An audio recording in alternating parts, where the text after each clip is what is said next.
নবীজি বলেন এমন একটা জামানা আসবে যে জামানায় তোমাদেরকে 5টি পরীক্ষা দ্বারা পরীক্ষা করা হবে। বলেন কয়টা পরীক্ষা? 5টা। নবীজি বললেন 5 পরীক্ষার গজব আসবে বিভিন্ন ধরনের।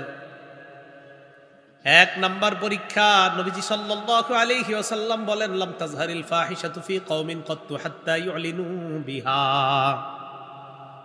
আমার উম্মতের মাঝে অশ্লীলতা যখন প্রকাশ্যে ছড়িয়ে পড়বে, নবীজি বলছে যখন অশ্লীলতা প্রকাশ্যে ছড়িয়ে পড়বে, এটা হলো 1 নাম্বার পরীক্ষা। এবার আপনারা বলেন অশ্লীলতা কি ছড়িয়ে পড়বে? ঠিক আছে, অশ্লীলতা যখন ছড়িয়ে পড়বে এই পরীক্ষার গজব হলো 1 নাম্বার গজব, ইল্লা ফাশা ফীহিমুত তাউন।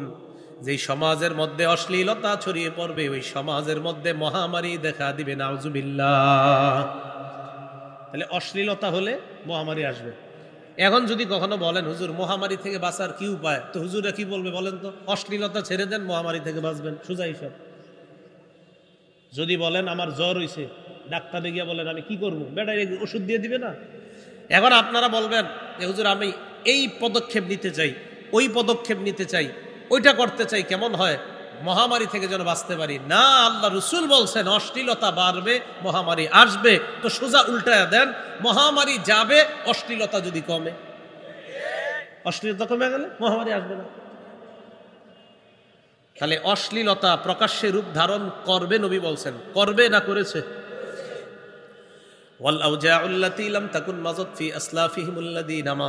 এমন এমন রোগ আসবে যেই রোগের নাম অতীত জামানার মানুষ কখনো শুনে নাই। Chikungunya, pneumonia, dengue, corona, Omicron, এগুলা কারা শুনছে?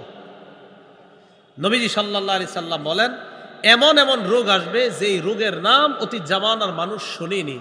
তাহলে 1 নাম্বার পরীক্ষা কি ভবিষ্যতে হবে, না আমাদেরকে অলরেডি ওই পরীক্ষা আছি আমরা? পরীক্ষা নাম্বার 2। দ্বিতীয় পরীক্ষাটা সম্ভবত আমাদের দেশে এখনো আসে নাই, বাকি শোনার পরে আপনাদের কোনো এলাকায় থাকলে বলবেন আসছে কিনা। 2 নাম্বার, ওয়ালাম ইয়ানকুসুল মিকিয়াল ওয়াল মিজান, যে এলাকার মানুষ ওজনে কম দিবে, ওটা আমাদের দেশে আছে না? আচ্ছা, নবীজি বলেন 2 নাম্বার পরীক্ষা ওজনে কম দেওয়ার পরীক্ষার মধ্যে তোমরা পড়বা। মানুষ কত মেশিন আবিষ্কার করবে, ইত্যাদি আবিষ্কার করবে, ওখানেও বাটপারি রাখবে যেন কম দেওয়া যায়। নবীজি সাল্লাল্লাহু আলাইহি ওয়াসাল্লাম বলেন যে জাতি ওজনে কম দিবে ওই জাতির উপর 1 নাম্বার ইল্লা উখিযু বিসসিনিনা, তাদেরকে আল্লাহ দুর্ভিক্ষ দ্বারা পাকড়াও করবেন। কি আসবে?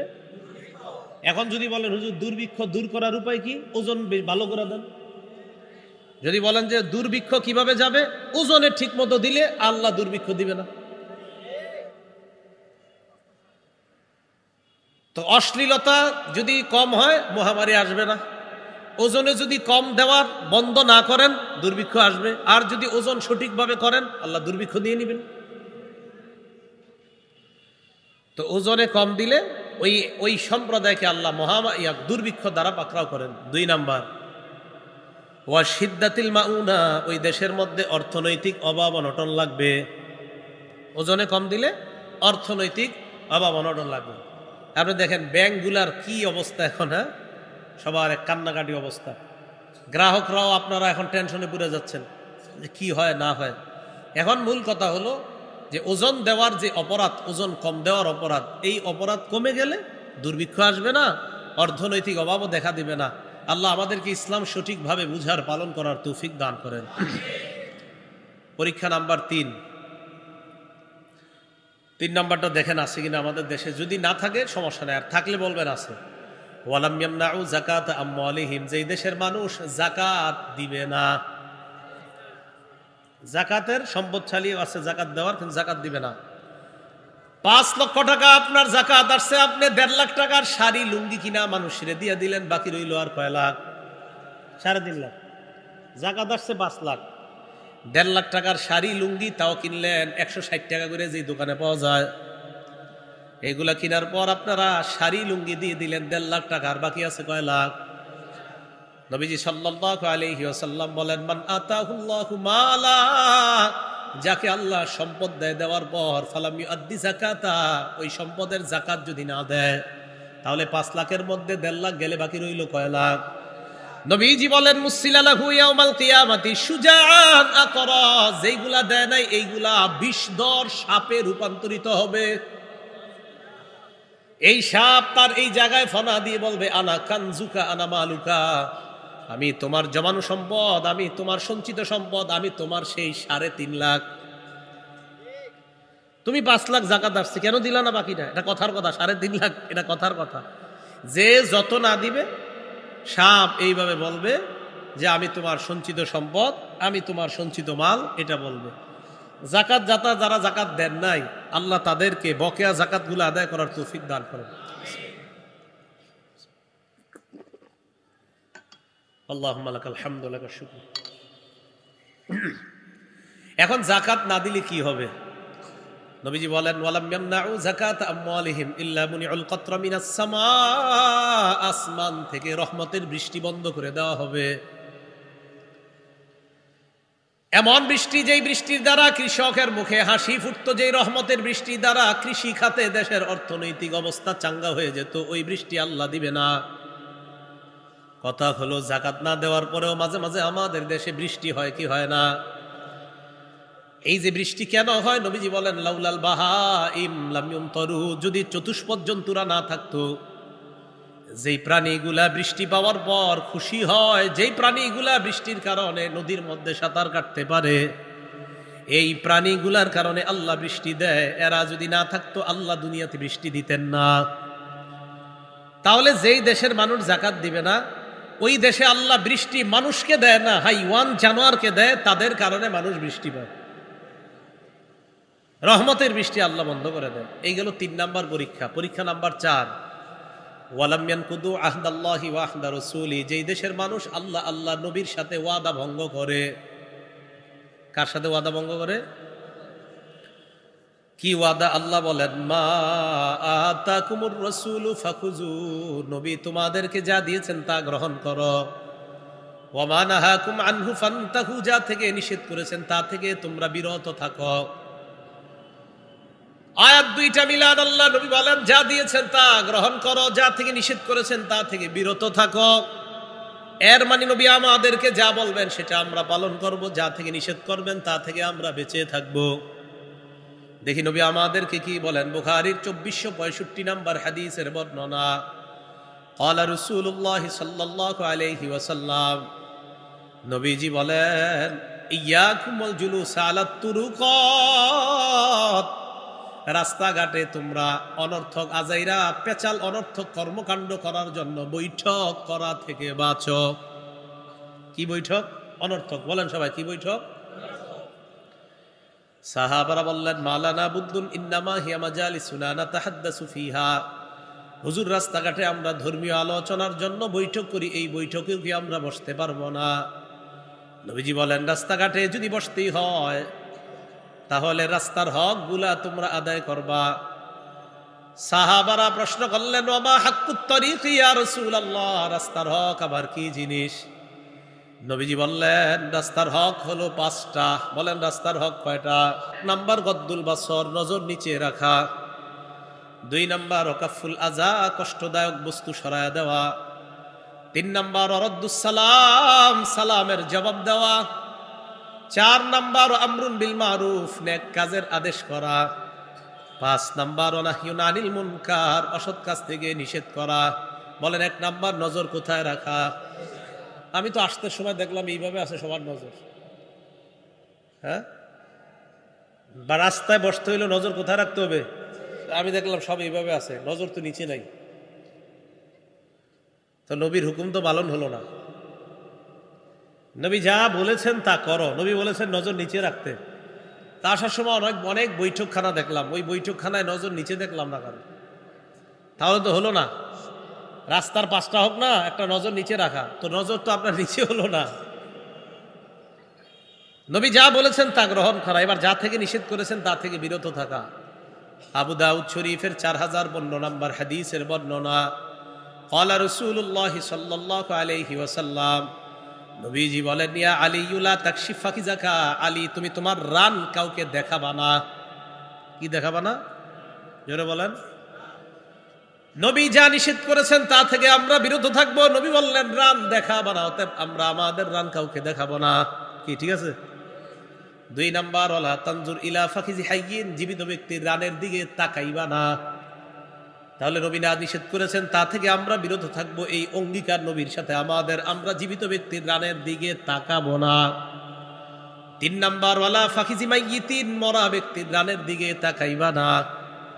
নবীর সাথে আমাদের ওয়াদা, নবী যা নিষেধ করেছেন তা থেকে আমরা বিরত থাকবো, মরা ব্যক্তির রানের দিকেও তাকানো যাবে না। এবার আপনাদেরকে আমার প্রশ্ন বুঝে শুনে উত্তর দিবেন। নাটক সিনেমায় যদি কোনো মরা ব্যক্তির রান দেখা যায়, সেটা দেখা হালাল না হারাম? যদি জীবিত কারো রান দেখা যায়, সেটা দেখা হালাল না হারাম? খেলার মধ্যে যদি কারো রান দেখা যায়, এটা হালাল না হারাম? হাডুডু খেলায় যদি কারো রান দেখা যায়, সেই খেলা দেখা হালাল না হারাম? আর কোনো খেলা আছে না? কি খেলা? ওইটাতে রান দেখা যায় আসলে? তাহলে তো নবীর সাথে ওয়াদা আপনি রক্ষা করতে হবে। কারণ জীবিত, এটা কি জীবিতরা খেলে না মরারা? মরারা খেললেও রান দেখা হারাম ছিল, সেখানে জীবিতরা যদি রান দেখায়, সেই রান দেখা কি? আর কোনো খেলা আছে?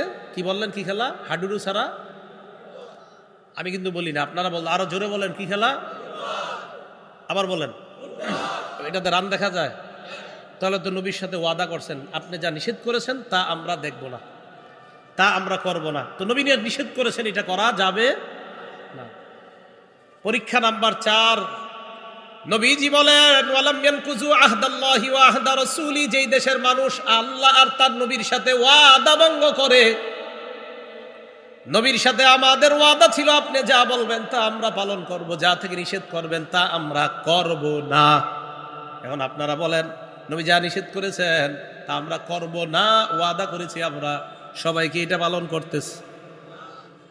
নবীজি বলেন ওই দেশের মধ্যে গজব আসবে, ইল্লা সাল্লাতাল্লাহু আলাইহিম আদুওয়াম মিন গায়রিহিম, বহিরাগত শত্রু আল্লাহ ওই দেশে চাপায়া দিবেন। ফাখাযু মা ফি আইদিহিম, ওই শত্রু তাদের হাতের দামি দামি সম্পদগুলা ছিনায় নিবে।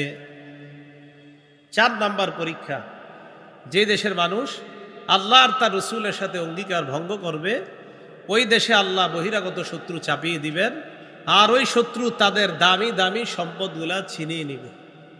পরীক্ষা নাম্বার 5, ওয়ালাম তাহকুম আইম্মাতুহুম বিকিতাবিল্লাহ ওয়া ইয়াতাখায়্যারু মিম্মা আনজালাল্লাহ, যে দেশে আল্লাহর কিতাব অনুযায়ী ফয়সালা হবে না, আল্লাহ যা নাজিল করেছেন এই নাজিলকৃত বিষয়গুলা যদি দায়িত্বশীলরা মেনে না নেয়, ইল্লা জাআলাল্লাহু বাসাহুম বাইনাহুম, ওই দেশের মধ্যে মানুষে মানুষে আল্লাহ যুদ্ধ বাঁধায়া দিবে। মানুষে মানুষে আল্লাহ যুদ্ধ বাঁধিয়ে দিবে, বাঁশ নিয়ে নামবে। দেশ গ্রামে আপনার টেডা চল এগুলা নিয়ে নামে মাঠে, নাইমা একদল আরেক দলকে মেরে ফেলে। এখন রাসূল সাল্লাল্লাহু আলাইহি সাল্লাম বলছে এগুলা যখন হবে, আপনারা বলেন এগুলা কি হবে না হচ্ছে? আল্লাহ বুঝার তৌফিক দান করেন। তাহলে এই অপরাধগুলো আমাদের দ্বারা হয়ে যাচ্ছে, ঠিক না? তাহলে এই অপরাধগুলো আমরা করব না। আল্লাহ আমাদের সকলকে এই জাতীয় অপরাধগুলো থেকে বেঁচে থাকার তৌফিক দান করেন। তিরমিজি শরীফের 2211 নম্বর হাদিসের বর্ণনা, 2211 নম্বর হাদিসের বর্ণনা, ক্বালা রাসূলুল্লাহ সাল্লাল্লাহু আলাইহি ওয়াসাল্লাম, নবীজি বলেন ইদাত্তুখিজাল ফাইউ দুওয়ালাহ,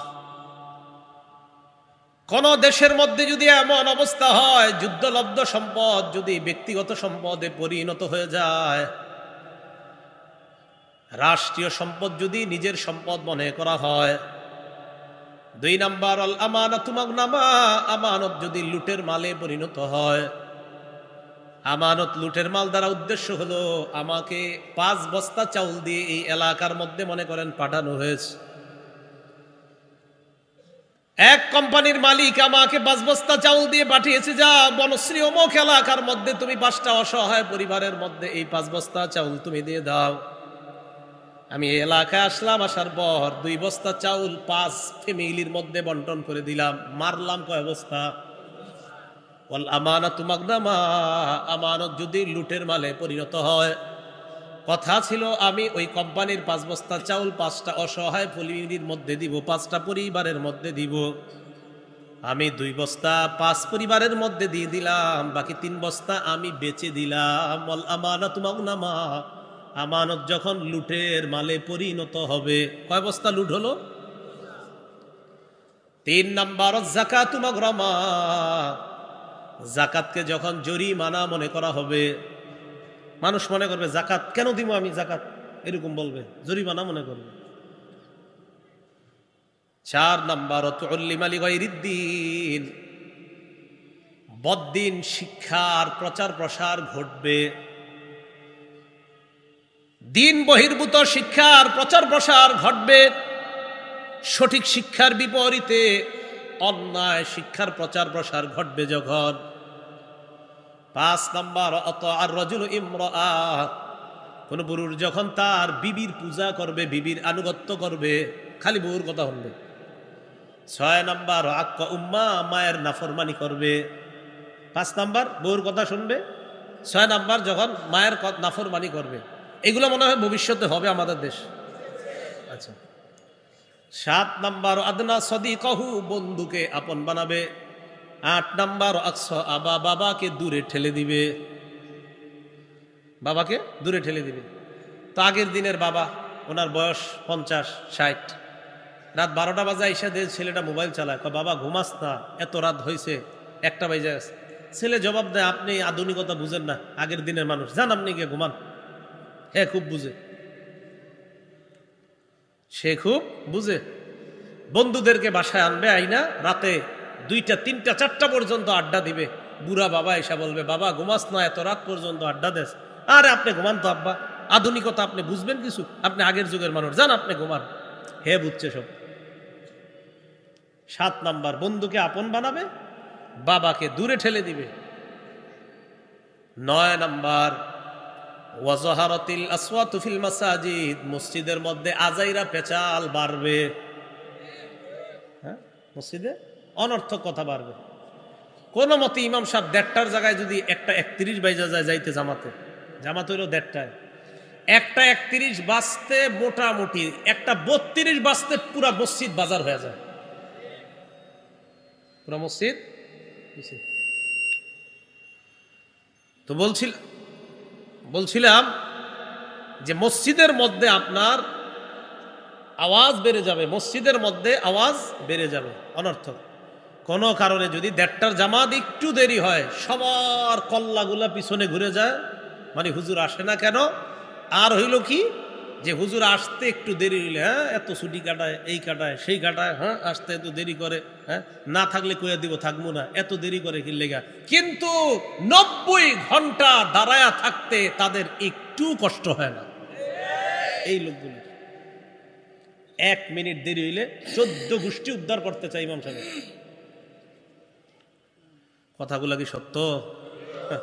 নবীজি বলছে 9 নাম্বার ওয়াজাহারাতিল আসওয়াতু ফিল মাসাজিদ, মসজিদের মধ্যে অনর্থক কথাবার্তা বাড়তে থাকবে। 10 নাম্বার ওয়াসাদাল কাবিলাতা ফাসিকুহুম, সমাজের দায়িত্বশীল হবে সবচেয়ে পাপাচার ব্যক্তি। 11 নাম্বার ওয়াকানা জাইমুল কওমি আরজালাহুম, সবচাইতে নিকৃষ্ট মানুষগুলা হবে গোত্রের অধিপতি। 12 নাম্বার উকরিমার রাজুলু মাখাফাতা শাররিহি, মানুষ মানুষকে সম্মান করবে, তার ভয়ে সম্মান করবে, অস্ত্রের ভয়ে সম্মান করবে, শ্রদ্ধায় সম্মান করবে না। এক মানুষ আরেকজনের সম্মান করবে কেন? আমার মেয়েটা স্কুলে যায় ডেলি, আমার মেয়েটা যেন ইফটিজিং এর শিকার না হয়, এই জন্য এলাকার নেতা, এলাকার মাস্তান কিছু পোলাপান মোটরসাইকেল নিয়ে বসে থাকে স্কুলের সামনে। আর ওই বেটা চিন্তা করে আরে আমার মেয়ে তো স্কুলে যায়, এদের সামনে দিয়ে, তখন ওই যারা মোটরসাইকেল নিয়ে বয়ে থাকে 2-3টা এগারে খালি বাপে 100 বার সালাম দেয়। কেন? এই সালামের উদ্দেশ্য হলো আমার মেয়েটা যেন নিরাপদ থাকে। কিন্তু এরা তো বুঝে না, মনে করে আম করে শ্রদ্ধা করে, আসলে শ্রদ্ধা করে না, বরং তোমার ভয়ে তোমারে সালাম দেয়। এ মোটেও তোমাকে শ্রদ্ধায় সালাম দেয় না। স্কুল কলেজে বসে থাকুন না, এটা কি ভবিষ্যতে হবে আমাদের দেশে? 13 নাম্বার ওয়াজাহারাতিল কাইনাতু ওয়াল মাআজিফ, গায়িকা নায়িকা আর বাদ্যযন্ত্রের সংখ্যা বাড়বে। গায়িকা নায়িকা বাদ্যযন্ত্র এগুলা বাড়বে। 14 নাম্বার শুরিবাতিল খুমুর, মদ পান বেড়ে যাবে, মাদকের জয় জয়কর অবস্থা হবে। 15 নম্বর আখিরু হাযিহিল উম্মাহ আউওয়ালাহা, শের জামানার মানুষগুলা আগের জামানার মানুষদেরকে গালি দিবে, অভিশাপ দিবে।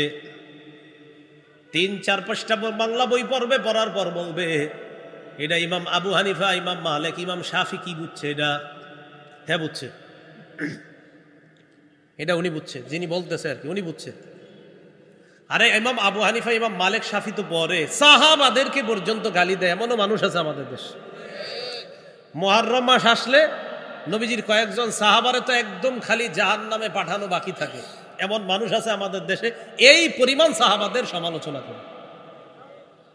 তো নবীজি বলে গেছেন, যখন দেখবা এই 15টা অপরাধ তোমাদের মাঝে বেড়ে যায়, ফাল্যারতাকিবু ইনদা যালিকা রিহান হামরা,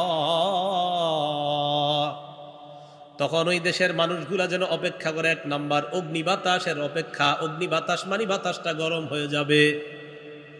দেশ গ্রামে আপনারা যারা থাকেন দেখবেন এখন আর দেশ গ্রামের সেই গরমকালের শীতল বাতাসটা আর পাওয়া যায় না। দেশ গ্রামে গরমকালের বাতাসটা দেখবেন আগের মতো কৃষকরা 12টা-1টার দিকে খেজুর গাছের নিচে যেই আরামের ঘুমটা ঘুমাইতো, এখন আর এলাকার এটা দেখা যায় না। ওই বাতাসের মিটার দেখবেন আগের মতো শীতল নাই, এটা আস্তে আস্তে গরম, ভয়ঙ্কর গরমের দিকে যাচ্ছে। 1 নাম্বার রিহান হামরা, 2 নাম্বার ওয়াজাল জালা, ভূমিধস হবে। আমাদের দেশে ভূমিধস হয়েছে কিনা? ওয়া খসফা, ভূমিকম্প হবে। ভূমিকম্পের নাম শুনছেননি বাংলাদেশের মানুষ? হ্যাঁ, ভূমিকম্প। ওয়া মাসখা, চেহারা বিকৃতি শুরু হয়ে যাবে। এই চেহারা বিকৃতির ব্যাখ্যা হতে পারে বর্তমান দেশে তাকাইবেন, সৌদি আরবের মধ্যেও কয়েকদিন আগে পালন হয়েছে, চেহারার মধ্যে বিকৃতি করে কি জানি হ্যালোউইন পালন করছে, চেহারা বিকৃতি। এরা ইচ্ছা করে চেহারা বিকৃতি করতেছে, আল্লাহ না করুক যদি চেহারাটা এরকম বানায় দেয়। এই যে বিকৃত করে চেহারা, আল্লাহ যদি এরকম বানায় দেয়, তো নবীজি বলেন মাসখা, চেহারা বিকৃতির গজব আসবে। তো এইগুলা দেখে আমার কাছে গজবই মনে হয়েছে, চেহারা বিকৃতির গজব। আল্লাহ বিকৃত করার আগে নিজেরা ট্রাই করতেছে, প্র্যাকটিস করতেছে। জি, আপনি কয়েকদিন পরে বানাবেন এরকম, তাই আগের থেকে হচ্ছি, ট্রাই করতেছে। এরপর নবী বলেন আয়াতিন তাতাবা, তাসবিহ আছে কারো পকেটে থাকলে দেন।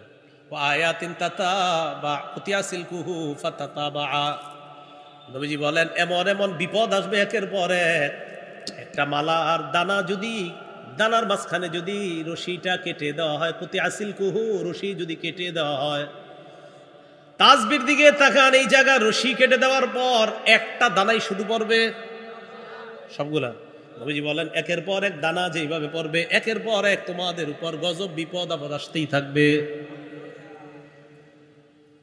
আয়াতিন তাতাবা কানিজামিন বালিন কুতি আসিল কুহু ফাতাতাবা, পুরাতন পুতির মালা একটা বিশাল বড়, এটা একটু ছিঁড়ে দিলে যেমন সবগুলা মালার এইগুলা পড়ে যাবে, পুঁতিগুলা একের পরে এক তোমাদের সামনে, তোমাদের উপর একের পর এক এভাবে গজব আসতেই থাকবে।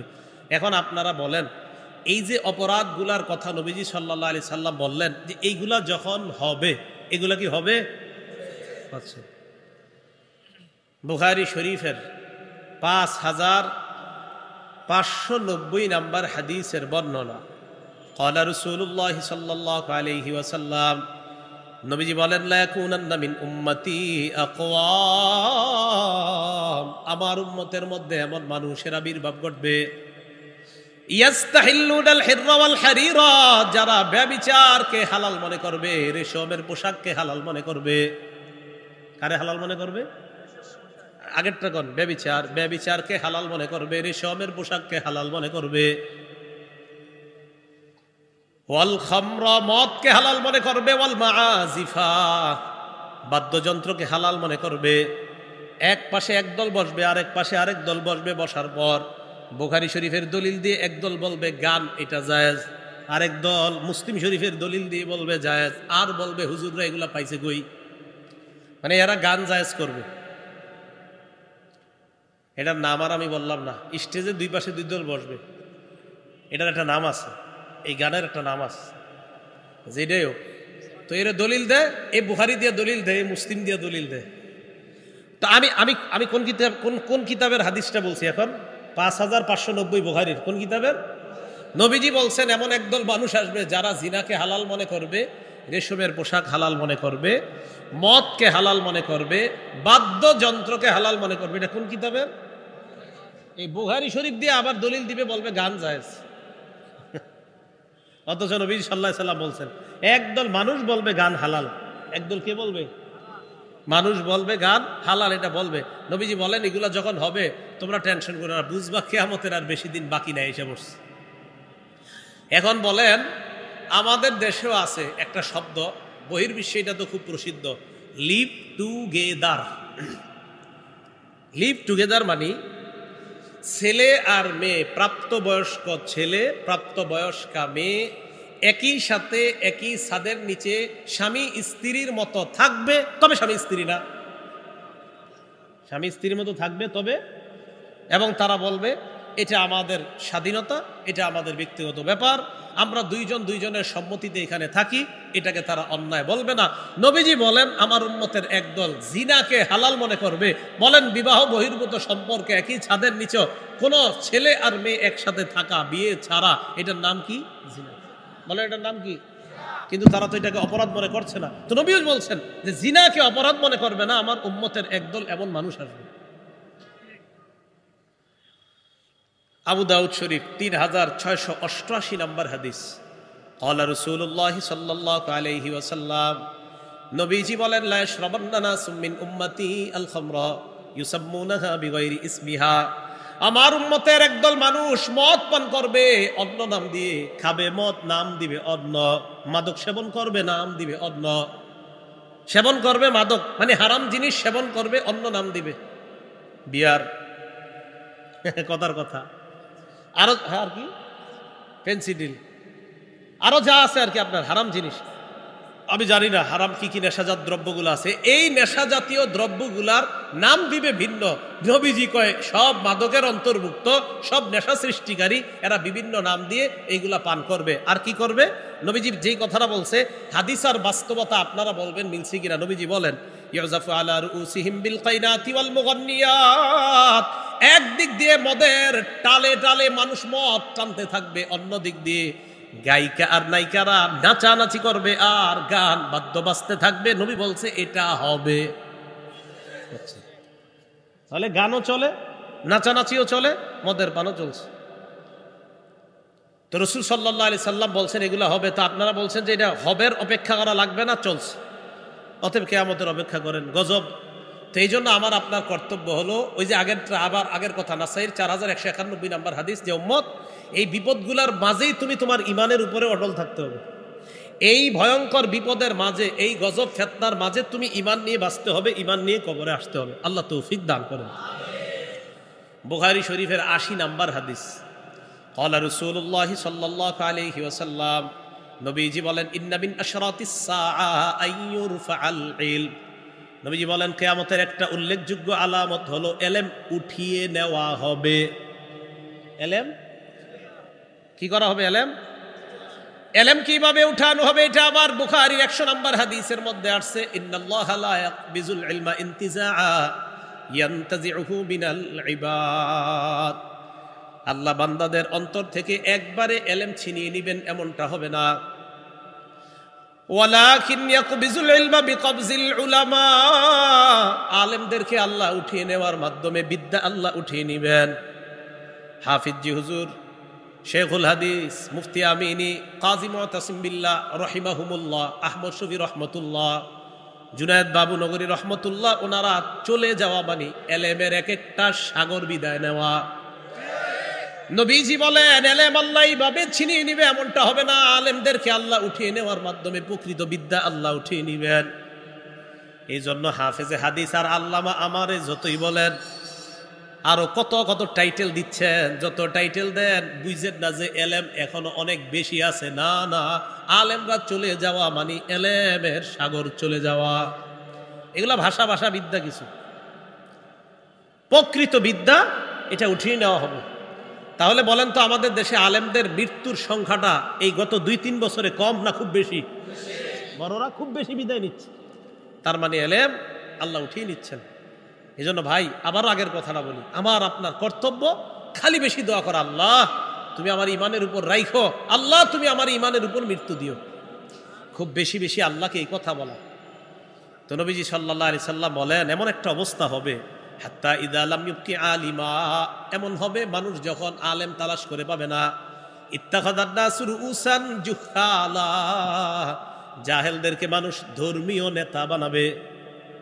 ধর্মীয় নেতা কারে বানাবে? ফাস্তাফতাও, তাকেই ফতোয়া জিজ্ঞাসা করবে, ফাফতাও বিগাইরি ইলমিন, তিনি ইলম ছাড়া ফতোয়া দিয়ে দিবে। ফাদল্লু আদল্লু, নিজেরাও পথভ্রষ্ট হবে, যারা ফতোয়া জিজ্ঞাসা করে তাদেরকেও পথভ্রষ্ট বানাবে।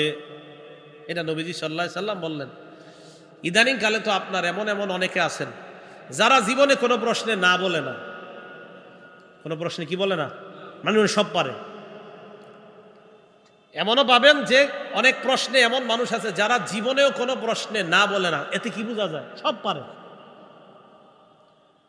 নবীজিও প্রশ্নে অপেক্ষা করছে, সুযোগ নিছে যে জিবরিল আসবে, জানাবে। তারপর আব্দুল্লাহ ইবনে সালাম গেলেন, যাওয়ার পর কয়, আপনারে কয়েকটা প্রশ্ন করবো, জবাব দিতে পারবেন, এই মুহূর্তে ঈমান আনবো। কি প্রশ্ন? জান্নাতীদের প্রথম খাদ্য কি? ছেলে আর মেয়ে দুনিয়াতে আসার পর বাবার রং কেন পায়, মায়ের রং কেন পায়? এই প্রশ্নগুলোর জবাব আপনি যদি দিতে, বা জান্নাতীদের প্রথম খাবার কি, ছেলে মেয়ে আসার পর দুনিয়াতে তারা রং কেন বাবার পায়, কেন মায়ের পায়, আরো একটা প্রশ্ন করছেন। এগুলো করার পর আব্দুল্লাহ ইবনে সালাম কয়, আপনি যদি জবাব দিতে পারেন ঈমান আনবো, কারণ এই জবাব নবীরা ছাড়া কেউ দিতে পারে না। নবীজি একটু থাইমা কয়, খব্বরানি জিবরিলু আনিফা, মাত্র জিবরিল আমিন আয়েশা তোমার এই প্রশ্নের জবাব আমাকে জানায়া দিছে। আল্লাহ জানে এখনো জিবরিল আসে কিনা, কারণ অনেকে তো প্রশ্নের কোনো না বলে না। আয়েশা বইলা দেয় কিনা কে জানে। তো প্রশ্নে না আল্লাহ, আমি চিন্তা করি মাঝে মাঝে, আমি তো জানেন না ভয়ে জীবনে মাহফিলে প্রশ্নই নিতে চাই না। তো মাশাআল্লাহ দেখি অনেকে প্রশ্নের পর প্রশ্নে না, নাই কোনো উত্তর, তো চলছে তো চলছে, চলতে তো চলছে। রাসূল সাল্লাল্লাহু আলাইহি সাল্লাম বললেন, আলেমরা বিদায় নিবে, জাহেলদেরকে মানুষ নেতা বানাবে, যত প্রশ্ন করবে সব উত্তর দিবে, নিজেও পথভ্রষ্ট হবে, জাতিকেও পথভ্রষ্ট বানাবে। নবী বলছে এটা হবে। আচ্ছা, তো বলছিলাম ইন্না মিন আশরাতিস সাআ আইয়ুরফাল ইলম, উঠিয়ে নেওয়া হবে। 2 নাম্বার, ওয়াজহারুল জাহলু, মূর্খতা সমাজের মধ্যে প্রকাশ পেয়ে যাবে। 3 নাম্বার, ওয়াজহারুজ জিনা, জিনা ব্যভিচার বাড়বে। 4 নাম্বার, ওয়ায়ুশরাবাল খামরু, মাদকতা বাড়বে। এটা 80 নাম্বার বর্ণনা, বুখারীর 81 নাম্বার হাদিসে। এই কথাগুলো বলার পর নবী বলেন, ওয়াতাকসুরান নিসা, নারীদের সংখ্যা বাড়তে থাকবে, ওয়ায়াকিল্লা রিজাল, পুরুষের সংখ্যা কমতে থাকবে। নারীর সংখ্যা বাড়বে, পুরুষের সংখ্যা কমবে, এটাও কিয়ামতের আলামত। নারীর সংখ্যা বাড়বে, পুরুষের সংখ্যা কমবে, এটাও কিয়ামতের আলামত। বুখারীর 85 নাম্বার হাদিসে নবী এই কথাগুলো বলে আরেকটু বাড়িয়ে বলছেন, ওয়াজহারাজ জাহলু ওয়াল ফিতান, মূর্খতা বাড়বে আর ফিতান বলছে। ফিতান মানে ফেতনার বহু বচন, ফিতান মানে অনেক ফেতনা আসতেই থাকবে, একের পর এক ফেতনা আসতে থাকবে। তো আবার আগের কথা আপনাদেরকে বলি, আমাদের কাজ ঈমান নিয়ে বেঁচে থাকা, ঈমান নিয়ে যেন বিদায় নিতে পারি, এটা হলো আমাদের কাজ। রাসূল সাল্লাল্লাহু আলাইহি ওয়াসাল্লাম বলেছেন, ফালতাতি মানিয়াতুহু ওয়া হুয়া ইউমিনু বিল্লাহি ওয়াল ইয়াউমিল আখির। উম্মত, ওই সময় যদি তোমার মরণ হয়, তুমি যেন ঈমান নিয়ে কবরে আসতে পারো, এমন অবস্থাটাই যেন তোমার মরণ হয়। তাহলে নবীজি কিয়ামতের যে আলামতগুলার কথা বলছে, যে এগুলা ঘটলে বুঝবা কিয়ামতের বাকি নাই, অনেক কাছেই গেছে কিয়ামতটা। তাহলে যেহেতু এগুলা ঘটে গেছে, কিয়ামত খুব নিকটে এসে গিয়েছে, এই কথা বলাই যায়। আল্লাহ আমাদের সকলকে, আমরা যেন আখেরাতের প্রস্তুতি নিতে পারি, আল্লাহ আমাদের সকলকে তৌফিক দান করেন। প্রিয় এলাকাবাসী, গুনাহের কাজে জড়িত হেন না। মনে রাখবেন একটা কথা, আমল মোটামুটি করেন কিন্তু গুনাহ করেন না। আমল কিছু করলেও, আমল একটু করেন, 5 ওয়াক্ত নামাজ ঠিক মতো পড়েন, পাশাপাশি কিছু আমল করেন, কিন্তু গুনাহ করেন না। বিশ্বাস করেন, গুনাহমুক্ত আর শিরিক মুক্ত যদি থাকতে পারেন, ঈমান যদি সামান্য পরিমাণও নিয়ে যেতে পারেন, ইনশাল্লাহ একদিন চিরস্থায়ী জান্নাতি হয়ে যাবেন। সামান্য পরিমাণও যদি নিতে পারেন, একদিন চিরস্থায়ী জান্নাতি হয়ে যাবেন। এই জন্য শিরিক করা যাবে না।